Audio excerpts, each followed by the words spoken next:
লেখালেখি করে কি করবে? চলো আমার সাথে আজকে লাঞ্চ করবে, তারপর তোমাকে আমার বাসায় নিয়ে যাবো। সারা কি করতেছো? এটা অফিস, এইখানে আমাদেরকে প্রপারলি বিহেভ করতে হবে, ওকে?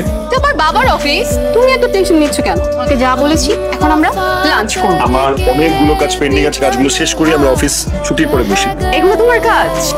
আরে আমরা এখন লাঞ্চ করবো। শোনো আমার কথা। চলো। রুমান,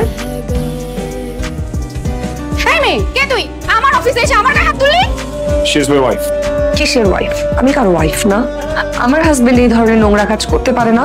আমি কারো ওয়াইফ না। তুমি আমাকে ভুল বুঝতেছো। ভুল এতদিন বুঝেছি, এখন সত্যিটা বুঝতেছি। তুমি কি ভাবো আমি জানি না? আমি তোমাদের প্রেম আলাপের চ্যাটিং দেখি নাই, আমাকে কেউ কিছু বলেন, আমি সব জানি, কিন্তু বিশ্বাস করতে পারছিলাম না। আজকে অফিসে জাস্ট আমি দেখতে এসেছিলাম কে সে, আর এটা চোখকে আমি কিভাবে অস্বীকার করবো, আমি কিভাবে অবিশ্বাস করবো?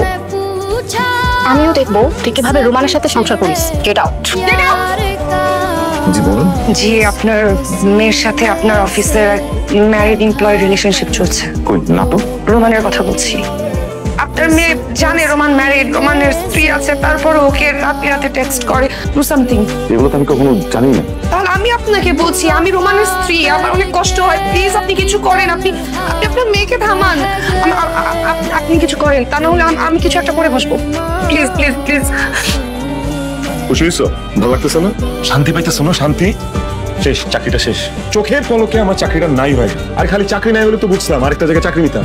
এমন মানুষের কাছে যে তুমি কমপ্লেইন করছো, you was the goddamn DGM head. আমি শুধু এই কোম্পানিতে নেই, সেক্টরে আর কোনোদিন চাকরি করতে পারবো না। কোনো কথা বলা দরকার নেই, চাকরি চলে গেছে, আমি বেকার হয়ে গেছি, আমার কামাই রোজগার বন্ধ হয়ে গেছে, ফাইন, আমি ইজিলি অ্যাকসেপ্ট করলাম। এখন থেকে আমি ঘরে বসে থাকবো, তুমি এই পুরো সংসারটা চালাও।